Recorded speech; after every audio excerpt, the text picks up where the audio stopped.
Olá pessoal, eu vim aqui hoje, estava bem inquieta, né, para conversar com vocês. Desde que o edital saiu, são muitas perguntas lá no meu Face, muitos questionamentos, dúvidas, tristezas, angústias. E eu resolvi hoje pegar, né, o edital e, como eu digo, eu vou traduzir esse edital para vocês. O que é traduzir um edital? É mostrar para vocês que vocês têm o conteúdo, vocês sabem. Geralmente a banca, ela muda o tema, né? Muda a forma de dizer aquele tema para complicar o estudante, o concursando, o futuro residente. Então eu reorganizei o edital, como eu costumo fazer, numa ordem lógica, numa ordem que facilite o entendimento de vocês. E eu vou dar algumas dicas, né? Dicas chaves, dicas mães, para que vocês, né, consigam galgar com certeza, né, uma vaga na residência. Mas antes de falar do edital, eu queria citar duas coisinhas que estão me torturando muito esses dias. Primeiro, o medo de quem está querendo fazer a residência por conta da diminuição do número de vagas. Não precisa ter medo. Você só precisa de uma vaga. Eu tenho dito isso a todo mundo. Se você coloca o medo como seu primeiro empecilho, como seu primeiro obstáculo, você vai acabar sendo o seu pior vilão. Então, concentre-se em você. Não busque fazer uma residência, escolhendo a residência, por uma categoria, um cargo, que você não gosta só porque é menos concorrido. Não, faça o que você gosta. Até porque, fazendo o que você gosta, você vai ter mais chances de responder, né, com coerência e acertar as questões específicas daquela parte do edital. Vocês sabem que tem a parte específica do conhecimento para todo mundo, parte geral do conhecimento para todo mundo, todos os cargos, todas as profissões. Tem a parte da graduação e tem a parte de conhecimento específico da área escolhida, tá? Então, você tem que ter uma aptidão, até porque são 2 anos de residência. Eu sugiro que vocês vejam também o vídeo da professora Cá Cardoso, que ela explica um pouquinho do processo de residência, e vocês não vão ficar atuando 2 anos em um lugar que não um mundo que não é seu, né? Um espaço que não lhe pertence, vamos dizer assim, que você não se agrega tão bem àquele lugar, tá certo? A segunda dica, gente, eu não consigo entender porque todos os anos todo mundo deixa para a última hora estudar para a residência. Gente, a residência é um programa nacional, até o valor da bolsa é padronizado. Pode haver cortes, pode haver redução, mas a residência vai sempre existir. Até porque é uma proposta intersetorial do governo, Ministério da Educação e do Ministério da Saúde. Isso tem que acontecer. Por menos vagas que saiam, mas vai acontecer a residência. Então, desde março, quando o aluno estuda, é muito mais fácil dele galgar, né, a aprovação do que aquele que agora está estudando em cima do edital. Uma outra coisa é em relação a muito conteúdo. Sim, é muito conteúdo, mas parte do pressuposto que vocês têm esse conteúdo agregado na graduação, né? E a questão dos títulos. Lembrem-se, os candidatos de residência, em sua maioria, também são recém-formados. E é até um alerta para aqueles que vão tentar nos outros anos a residência, lembrar que não é só importante você ficar na graduação batendo prego em sabão, como eu costumo dizer. Sentar, ouvir a aula, ir para casa, estudar para a prova e olhe lá. Ou salvar a aula em pendrive. Não. É importante participar de congressos, é importante participar de cursos, é importante publicar artigos, é importante reaprender a escrever, reaprender a ler, para poder participar dos vários projetos que as universidades e faculdades propõem ao estudante. Porque isso sim pesa para uma residência. Não é tanto uma especialização, o ponto pode ser até maior, mas o público da residência é um público recém-formado. Então confie em vocês e comece a entender que a residência é a prática, mas teoria, logo ela exige uma ciência muito mais elaborada, tá certo? Então vamos que vamos em frente, que atrás vem gente. Vamos lá. Eu peguei o edital, na verdade, da parte de conhecimentos gerais, tá? Que é a parte que cai para todo mundo. Então, aqui não está como está no edital, tá certo? Os itens que estão grifados em vermelho constam no edital, eu só troquei de lugar. E os itens que estão grifados em roxo ou lilás, não sei que cor vocês enxergam aí, foi inclusão minha, porque muitas pessoas perguntam, é para estudar isso, professora? Como se fosse um massacre estudar um assunto. É para estudar sim, galera, tá certo? Então, na organização que eu coloquei aqui, o primeiro item, um dos mais importantes itens a ser estudado, é a história das políticas de saúde, não é isso? Quando ele coloca aqui, evolução histórica. Vários autores falam disso. Eu gosto muito de Roncalli e gosto muito do capítulo que versa sobre o tema do livro Epidemiologia em Saúde de Maria Zélia Rocco-Airol, porque ela traz para a gente, né, os períodos da evolução histórica. Quem está fazendo o curso comigo, lá pelo que dos concursos, eu dou todo destrinchadinho o material. Mas também sugiro que vocês vejam aquele velho filme que todo mundo deve ter visto na graduação, que é a História das Políticas de Saúde no Brasil, né? Já está na 3ª ou 4ª edição. Vocês encontram ele no YouTube e é muito legal de você comparar, né? De você ver como a saúde está relacionada, não só a questão de fornecimento, não só de acesso a serviço, e sim ela se relaciona a um contexto econômico, a um contexto social e a um contexto de oferta de serviço. Sempre lembrem disso. Datas importantes da história da evolução da política, podemos lembrar 1923, né, a criação das CAPES com a Lei Eloy Chaves, 33, a unificação das CAPES em APES, podemos lembrar de 66, a criação do Instituto Nacional da Previdência Social, podemos lembrar de 77, a criação do INAMPES, podemos lembrar e nunca esquecer, né, de 86, a nossa 8ª Conferência Nacional de Saúde, 87, o período de transição entre o que era antes de modelo para o que é hoje, onde a criação do SUDES, 88, a promulgação da Constituição Federal, 90, as leis orgânicas e aí sucessivamente. Então esses são os marcos, um dos marcos mais importantes em relação à história da política no Brasil. Datas cai, para a questão de residência cai sim. Para a questão de concurso público é um pouco mais distante a data, né, precisa, mas a questão da residência a data cai sim, tá? Constituição Federal de 88. Logo, se eu venho de uma história, eu vou agora pegar o marco que recorta essa história, onde antes da Constituição nós tínhamos uma saúde 100% excludente, tá? Onde só quem tinha acesso eram aqueles indivíduos que trabalhavam em questão dos CAPES e APES, aqueles que tinham condições de pagar por um serviço de saúde, né, através dos médicos da rede privada, que eram poucos médicos no Brasil, aqueles que podiam pagar que trabalhavam, tinham carteira assinada, quando o INPS, desculpa, e o INAMP surgiram para ofertar a saúde apenas a quem era previdenciário, ou seja, apenas a quem contribuía.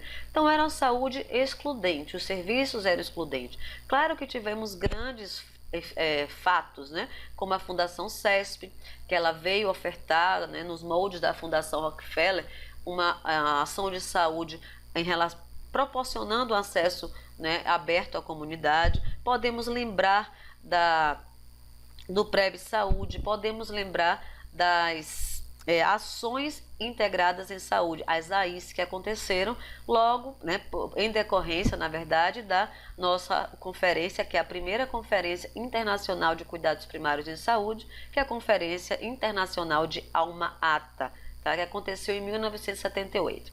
Mas, falei isso tudo, mas quem recorta para nós termos o que nós temos hoje é a 8ª Conferência, que traz a ideia, que unifica e junta milhões de pessoas, mais de 6.000 pessoas no Congresso, e vem discutir uma saúde para todos, isso em 86.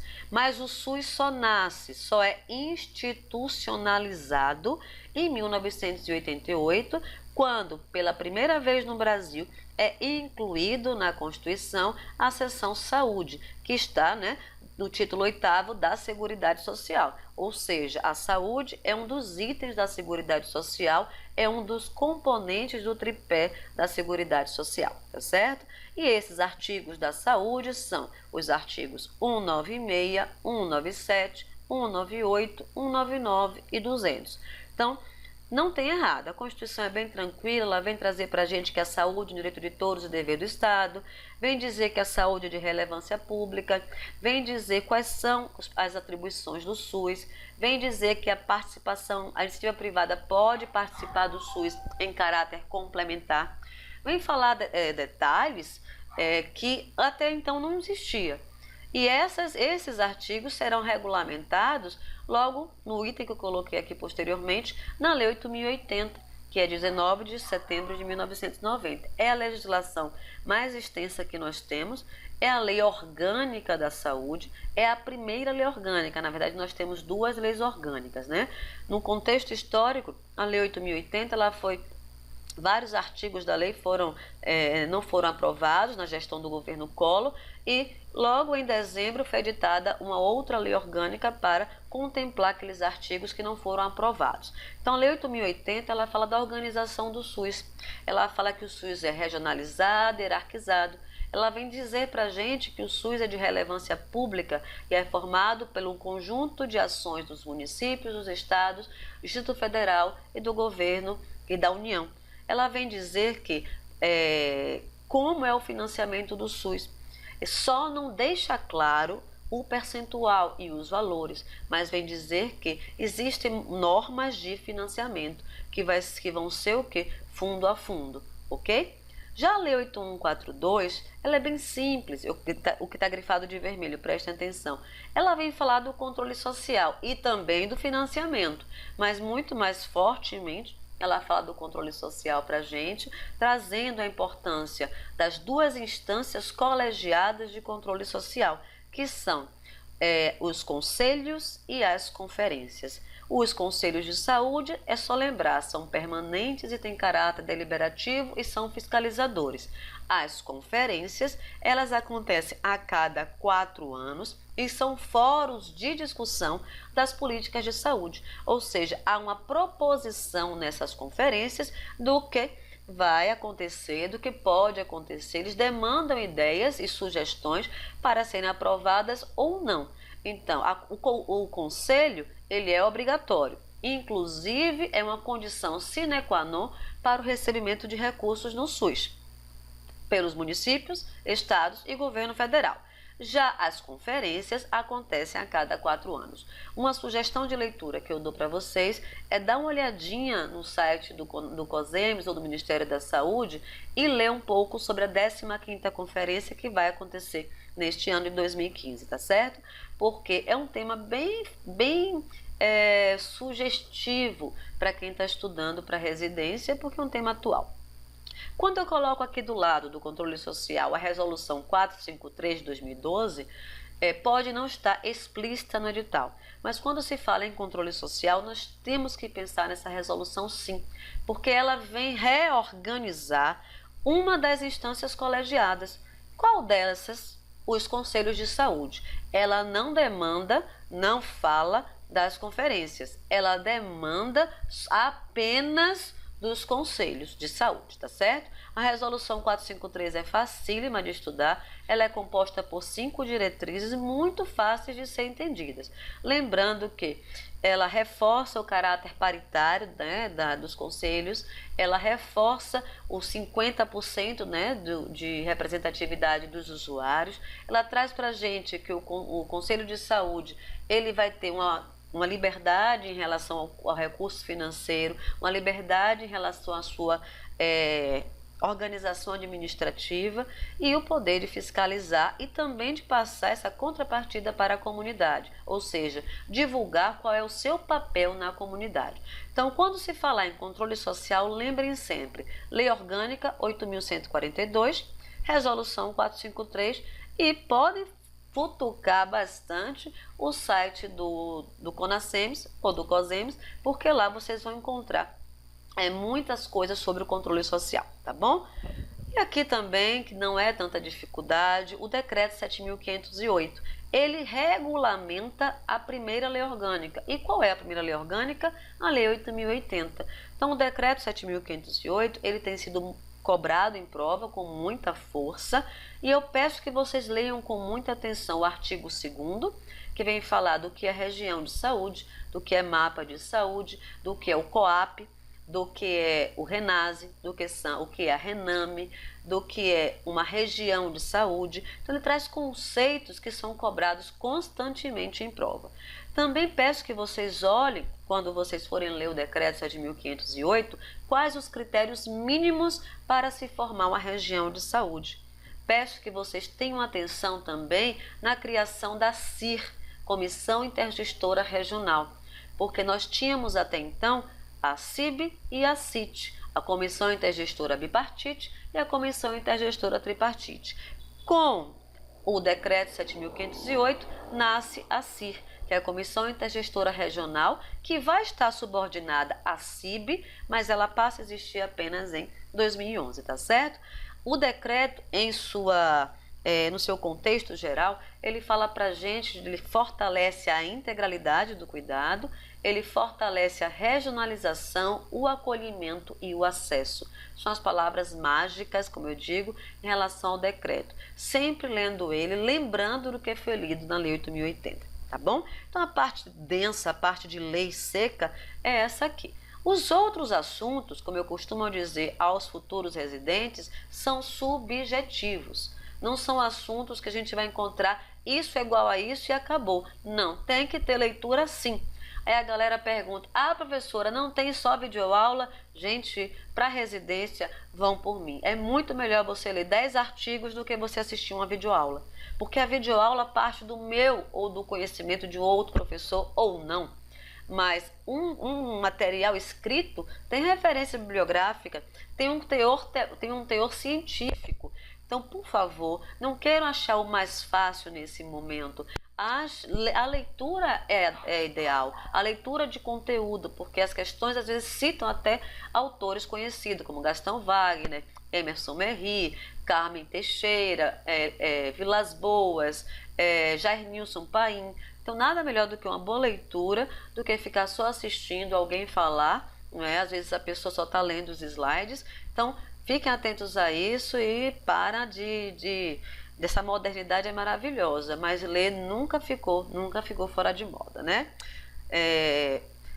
Vamos começar com os itens subjetivos. Aqui tem os modelos assistenciais em saúde. Para quem está estudando pelo material, já tem essa aula, onde está lá o modelo primeiro que surgiu no Brasil, o modelo sanitarista ou campanhista. Depois, o segundo modelo a surgir no Brasil, o modelo médico-privatista, que é caracterizado por ser hospitalocêntrico e ter como como sujeito mais importante o médico, e o intuito desse modelo médico-privatista é a cura do sintoma e não um cuidado de um olhar todo. E o último modelo a ser pensado e o modelo que é preconizado hoje pelo Ministério da Saúde é o modelo de vigilância em saúde. É simples, vigilância em saúde. O que é vigilância? Estar atento a. Então, o modelo preconizado é aquele que vamos evitar o adoecimento estando atentos a todas as modificações dos determinantes e condicionantes em saúde. Então, são esses 3 modelos que nós temos hoje. Um nasce e o outro deixa de existir? Não. Até hoje no Brasil nós temos eles em concomitância. Claro que o preconizado é o do Ministério da Saúde, é o modelo de vigilância em saúde. Mas o modelo sanitarista campanhista ainda existe, basta lembrar das campanhas de vacina, e o modelo médico-privatista ainda existe, não só na rede privada, na rede pública também, quando nós temos um atendimento voltado apenas para o controle daquele sintoma, a melhora daquele sintoma. E a gente não se preocupa por que a pessoa está sentindo aquilo, e sim em melhorar a dor, abaixar a febre, melhorar o quadro de cefaleia e etc, tá certo? Vamos lá. Financiamento da saúde, mais economia da saúde, mais Lei 141/12. Desculpem, eu não coloquei em vermelho, mas a Lei 141/12 não era nem vermelho, desculpem mais uma vez, é em roxo. Porque eu que coloquei aqui. Gente, Quando se fala de financiamento da saúde, vocês podem lembrar que a Lei 8.142, no seu artigo 2º, ela fala do financiamento da saúde, já começa pela aí. A questão da economia de saúde é oferta e demanda, é a questão de procura, é a questão de como a saúde lida com esse recurso que vem de forma tripartite. Lembrando que o recurso das ações de saúde não são só do governo federal, eles vêm das 3 esferas de governo. E eu coloquei aqui, por favor, lembrem aí que eu estou adicionando, né, o conteúdo, a Lei 141/12, que ela transformou aquela antiga emenda Constitucional número 29 de 2000 em lei complementar. E ela vem fixar os valores mínimos de cada ente federado, ou seja, a União não fixa um valor percentual, mas define um valor de acordo com a variação do produto interno bruto, acrescido, o valor que foi gasto no ano anterior, acrescido da variação nominal do produto interno bruto, ok? Os estados, eles vão utilizar para a saúde 12% da sua receita líquida e os municípios vão utilizar para gastos em ações e serviços de saúde 15% da sua receita líquida. Isso significa o quê? Agora, desde 2012, na verdade, existe uma fixação de valor. Neste momento, passamos a ter como cobrar um percentual de cada instância de governo, porque até então cada um dava contrapartida que podia. Com a Lei 141/12, cada esfera de governo está definido quanto tem que investir em ações e serviços de saúde. Mas, professora, o que são ações e serviços de saúde? Nada mais são do que aquelas que constam na Lei 141/12 e que eu sugiro de coração que vocês deem uma olhada. Não precisam olhar o que são ações e o que não são ações. Olhem o que são ações, porque o que não cair em relação a isso vocês desconsideram. Mas, professor, eles podem pedir um conteúdo que não está explícito no edital. Na medida em que ele fala de financiamento da saúde e economia da saúde, ele pode, com certeza, sim, cobrar a Lei 141/12, porque ela que fala da parte do financiamento da saúde, ok? Um tema fácil também aqui, que é o seguindo, educação e saúde, gente. Lembrar que nós fazemos educação em saúde tanto individual, tanto em coletivo. Nós fazemos educação em saúde tanto no consultório como na comunidade. Educação em saúde é você empoderar a comunidade, empoderar o usuário para que ele tenha um maior autocuidado, para que ele veja que ele é capaz de cuidar da própria saúde, para que ele perceba quando a saúde dele sai daquele nível de equilíbrio, quando aquela nossa tríade, agente, hospedeiro e ambiente, ele se desequilibra. Então, quanto mais eu passo informação, claro que de forma acessível para a comunidade, para o indivíduo, eu estou gerando nele o autocuidado. Eu estou fazendo com que ele se veja como um sujeito importante no cuidado. E isso é uma máxima, quando você percebe que o indivíduo começou a cuidar da sua saúde e começa a perceber o que prejudica a sua saúde, tanto individual quanto coletiva. Lembrando também que nós podemos alinhar essa educação-saúde aos conceitos de educação continuada e educação permanente. Lembrando que a educação continuada é um pouco mais estanque, onde eu escolho um tema, marco uma data e faço. E a educação permanente, ela acontece o tempo todo, sem precisar marcar data. Na própria recepção, a educação permanente pode acontecer. Eu posso estar na unidade de saúde, entrar num setor, ter um funcionário, um técnico de enfermagem, agente de saúde e trocar informação com ele. Isso é educação permanente. Eu não preciso de um espaço pré-definido para fazer isso, tá certo? Claro que pode acontecer, mas essa diferença entre educação continuada e educação permanente, fiquem atentos, tá bom?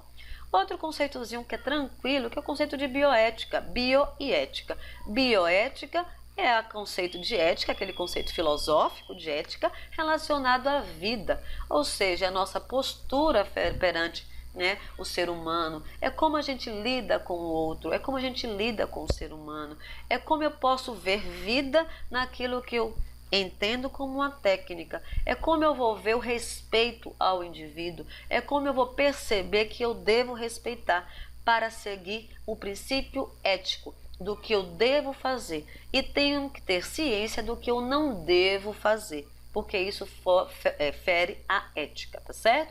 Sugiro para cada categoria que vocês degustem sem moderação os códigos de éticas de cada categoria, porque em prova de residência é bem cobrado a questão da ética e da bioética. Bioética só é um conceito um pouco mais recente, onde eu vou associar a vida e a ética. Tá? A ética apenas, eu estou lidando com um conceito mais filosófico, com comportamento humano, mas bioética não tem mistério nenhum para estudar.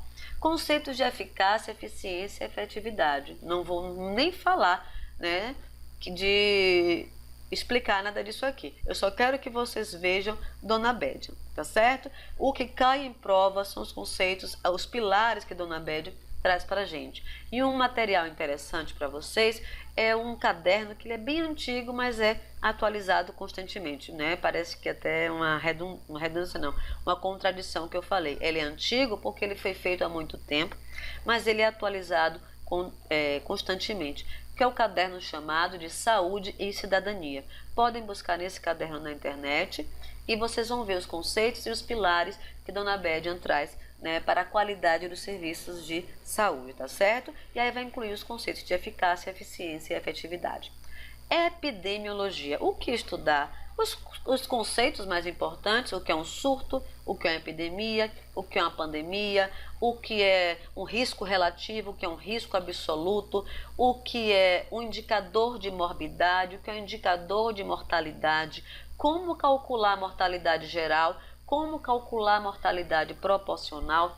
Então, esse entendimento de conceito de surto, epidemia, endemia, risco absoluto, risco relativo, indicador, taxa, metas, isso vocês têm que saber. Né? Se fosse uma prova só para epidemiologista, vocês iriam pela vertente de estudar os tipos de estudo, mas também não descartem essa possibilidade. O estudo de caso-controle, um estudo retrospectivo, os inquéritos, né? Então, dê uma olhadinha nesses conceitos também nos estudos epidemiológicos, estudos de coorte, mas o que mais cai mesmo são os conceitos chaves da epidemiologia e alguns indicadores, principalmente de mortalidade infantil, mortalidade materna, porque a rede cegonha veio aí para diminuir a mortalidade materna e infantil. Então, alinhe sempre esses conhecimentos, tá certo? Humaniza SUS, né, gente? Não tem nem o que dedilhar aqui. Não existe uma portaria da Humaniza SUS, né, que é a humanização da atenção e da gestão da saúde. Ela nasce em 2003 e em 2004, né, no final do ano, pela Carta de Natal. Existe uma política nacional de Humaniza SUS e ela é uma política transversal, não esqueçam disso. Ou seja, ela perpassa por todas as outras políticas, que nada mais é do que você se colocar no lugar do outro. Ela trabalha com todos os sujeitos envolvidos no cuidado, que é o usuário, o gestor e o trabalhador. Ela não trabalha apenas com o usuário. Tem algumas diretrizes preconizadas, sim, o acolhimento, o matriciamento, o cartão nacional do SUS. Nós temos alguns instrumentos e equipamentos a serem utilizados, a escuta qualificada, a ambiência.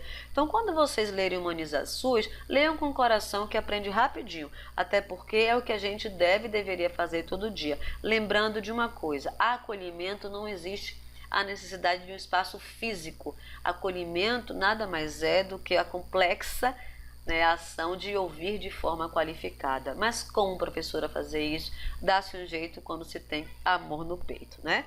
Liderança no trabalho. Também aqui é uma parte mais ligada à administração, tanto a administração geral quanto a administração aplicada, né, a algumas disciplinas. Leiam os conceitos de liderança, as lideranças autocrática, democrática, os tipos de organograma. Isso pode cair em prova, mas a chance geral quase não cai em prova. Mas não deixem de ler os tipos de liderança não, ok? Vamos lá. Monitoramento de indicadores de estrutura, processo e resultado. Aqui são os indicadores, eu já falei um pouquinho em epidemiologia, mas não descartem a possibilidade, havendo tempo, de estudar a PEMAC, né? Porque a PEMAC ela é a política que vem avaliar qual é a qualidade da atenção básica. Então, vocês fiquem atentos à questão da PEMAC e esse monitoramento de indicadores, estrutura e processo e resultados tem a ver com o quê? Com tudo que eu faço deve ser planejado. Logo, se eu planejo algo, eu vou monitorar. E o monitoramento, diferente da avaliação, ele é cíclico. O monitoramento deve ser constante. A avaliação é finalística, sendo que o monitoramento ele acontece o tempo todo naquela ação que foi por mim proposta, né? Por nós propostas. Lembrando que todo o processo deve ser planejado de forma estratégica, monitorado e de forma cíclica e avaliado. A partir dessa avaliação, eu posso modificar tudo que eu planejei a qualquer momento, porque o monitoramento é essa avaliação constante, onde eu posso perceber que aquela ação que eu escolhi para melhorar um resultado, ela não está dando conta. Logo, eu posso modificar. Sendo ele estratégico, eu posso fazer isso, ok? Pacto pela Saúde. O Pacto pela Saúde já está caducando, mas ainda está no edital de muitos concursos e dessa residência, né, ainda. Então, o Pacto pela Saúde, gente, eu posso dizer a vocês 3 coisinhas. Memorizem os subcomponentes. O primeiro subcomponente, não existe uma ordem lógica não, tá bom? É o Pacto pela Vida, o Pacto em Defesa do SUS e o Pacto de Gestão do SUS. Sendo que o Pacto pela Vida é aquele pacto que vai trazer as macroprioridades. E quais são elas? Redução da mortalidade materno-infantil, redução dos casos de controle da tuberculose, erradicação da hanseníase, promoção da saúde, política da saúde do idoso, saúde do homem. Então, essas são as ações pactuadas pelas 3 esferas de governo dentro do componente Pacto pela Vida, tá certo? Já o Pacto em Defesa do SUS, ele vem falar em repolitização, onde nós, ao invés de só pensarmos e estudarmos o SUS em vésperas de concurso e residências, deveríamos buscar espaços onde a discussão do SUS voltasse a existir, como aconteceu antes de acontecer a 8ª Conferência de Saúde. Até porque é preciso que haja uma discussão para que a gente não caia na mesmice de só reclamar. Então, o Pacto em Defesa do SUS, ele traz isso para a gente, que vamos voltar a discutir o SUS para que os seus princípios e diretrizes que constam na Constituição e na Lei 8.080 sejam colocados em prática, tá bom? E o Pacto pela Gestão vem falar do papel de cada gestor, vem dizer que há uma relação tripartite nessa ação de consolidar o que foi preconizado pelo pacto, ou seja, aquelas ações prioritárias dentro da saúde, porque o pacto ele traz essa diferença. Enquanto os outros marcos jurídicos trazem para a gente todas as ações do SUS, o pacto ele trabalha com prioridades. Então ele vem trazer o papel de cada gestor, vem falar do monitoramento, vem falar da auditoria, vem falar da programação pactuada integrada, que é a PPI, vem falar do controle social, tá certo? Então o pacto já está caducando, mas ele ainda é importante, tá bom? Só lembrem que o termo de ajuste de gestão não cai, já foi revogado pelo COAP, no caso pelo decreto, tá certo? E tem tendência de não cair em prova. Planejamento, gestão e avaliação de serviços e programas. Acabei de falar quando eu falei de monitoramento de indicadores de estrutura. Então, por isso que às vezes vocês veem um tema muito extenso, mas ele praticamente é repetição daquele outro tema. Então, aqui, se eu for dizer para vocês, programas de saúde, o programa de saúde da mulher. Que indicador eu posso ter hoje? A gestante teve 7 consultas durante sua gestação, esse é o indicador. Tá? Indicador, né? Eu posso buscar o indicador, o percentual de gestantes que tiveram 7 ou mais consultas durante o pré-natal. E eu vou estar pegando e avaliando que programa de saúde, o saúde da mulher, tá certo? Que é uma linha de cuidado. Avaliar serviços é trabalhar intimamente com a epidemiologia. Não temos como olhar o SUS sem lidar com a epidemiologia, tanto de forma quantitativa, tanto como de forma qualitativa, tá certo? E aqui a PNAB, que é a Política Nacional de Atenção Básica. Lembrem que de 2011 para trás nada serve, o que serve é a portaria 2488 de 2011, que traz para a gente toda uma organização da atenção básica, que fala dos consultórios de rua, que fala das unidades ribeirinhas, unidades fluviais, que traz para a gente a importância da atenção básica como principal porta de entrada e ordenadora do sistema, reforça que a saúde da família é a forma de colocar em prática, né, essa organização da atenção básica, traz um número de pessoas que não são mais famílias, então ideal para ser atendido por uma equipe, que é 3.000 pessoas, no máximo 4.000 pessoas, diz que a cada equipe pode ter no máximo 12 agentes comunitários de saúde, e isso vai modificando de acordo com o risco, ou seja, quanto maior o risco de uma área, menor população ela vai ter que fazer a cobertura. Então é uma relação inversamente proporcional. Se eu tenho uma área de risco, mesmo que tenha menos pessoas, eu vou ter que contabilizar menos pessoas e atender, até porque a SUS dependência vai ser muito maior. Eu vou ter mais pessoas precisando do SUS, tá certo?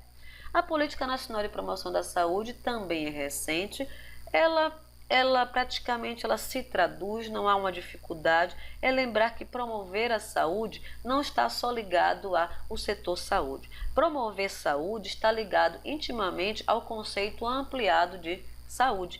Quando nós olhamos aquele conceito que está lá descrito no artigo 3º da Lei 8.080, que a saúde é um conjunto de fatores determinantes e condicionantes, que vão estar alimentação, moradia, incluindo até atividade física há pouco tempo. Então observe que promover a saúde é dar condições para. É tudo que se faz de forma geral para que o indivíduo mantenha as suas condições adequadas de saúde.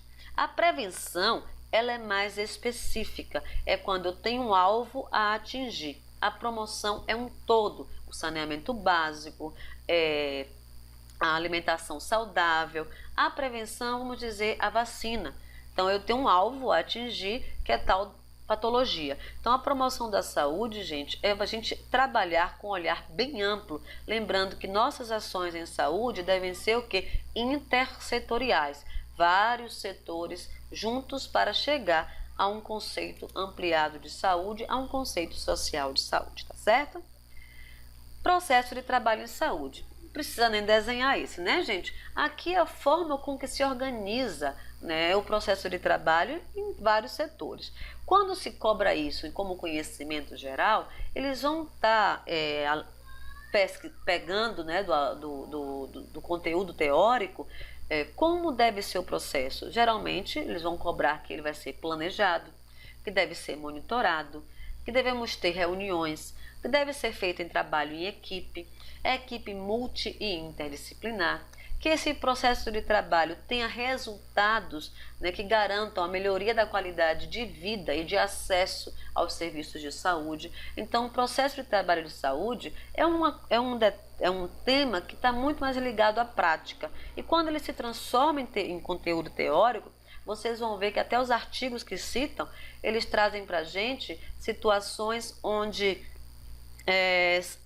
alguém demanda uma experiência de como mudou o processo de trabalho em tal local para ver o resultado para melhor. Vamos dizer o seguinte, a estratificação de risco é um tema de processo de trabalho em saúde, porque você coloca uma estratificação de risco baseada no protocolo de Manchester para ver quem precisa primeiro de tal atendimento.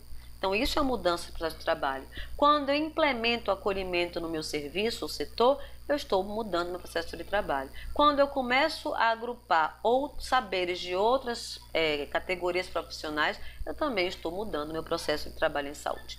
Programas de saúde. Sugiro que vocês deem uma pesquisada no site do Ministério da Saúde. Vocês podem olhar a Farmácia Popular, o SAMU, o programa de saúde na escola. Então são vários programas de saúde que foram surgindo com o tempo e agregados ao Ministério da Saúde, que não ficaram como um programa político, e sim como um programa de saúde. O Cartão Nacional do SUS. Então esses são os programas de saúde mais conhecidos, e vocês dão uma olhadinha no site do Ministério que está bem destrinchadinho lá, tá? Qualidade em serviços de saúde, esse aqui a gente pode alinhar muito com os conceitos os pilares da qualidade de Dona Bédia, tá bom?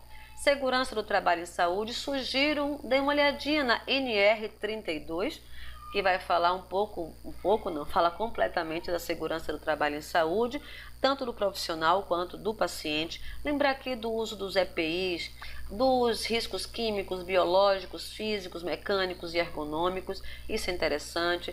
Dos tipos de proteção individual e coletiva. Lembrem dos tipos de ambiente crítico, semicrítico, onde a gente vai ter que utilizar de conhecimento e postura para ter uma segurança no trabalho, tanto para o profissional quanto para o usuário.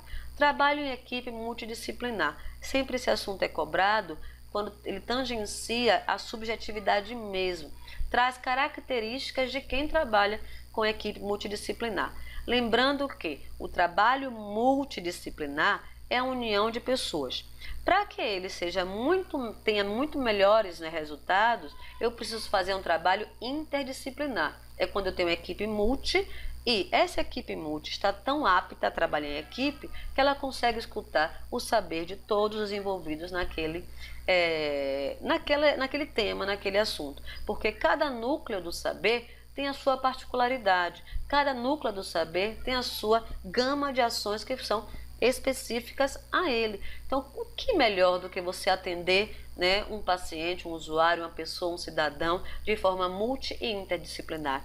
Consequentemente, a gente está garantindo a ele um atendimento muito mais integral e é o que vocês estão tentando aí com a residência, né? Uma residência multiprofissional, onde vocês vão ter várias profissões, né? Cada equipe, eu sou preceptora de residência, que eu sou funcionária, né, da rede básica, e eu vejo como cada grupo ele chega de uma forma diferente, tanto o grupo quando contém médicos ou aqueles que convêm da residência multiprofissional. É muito bem legal. E vigilância à saúde, epidemiológica, trabalhador, sanitária e ambiental. Aqui é só lembrar, vigilância à saúde, a epidemiológica, trabalhador, a sanitária, vocês vão encontrar lá no artigo 6º da Lei 8.080. A ambiental, ela também já é falada no artigo 6º, mas ela vem ser, né, mais fortemente trazida para a gente com a saúde do trabalhador. Quando a gente lembra que o ambiente não é só um ambiente natural, e sim um ambiente onde a gente trabalha, porque nós passamos mais tempo no nosso ambiente de trabalho do que, né, dentro da nossa própria casa. Então, gente, vigilância epidemiológica lida com observação das mudanças dos condicionantes e determinantes e para, a partir disso, determinar medidas de controle. A saúde do trabalhador vai lidar com o quê? A observação dos impactos da tecnologia no trabalhador, vai observar e vai atender esse trabalhador independente se ele seja da rede pública ou privada.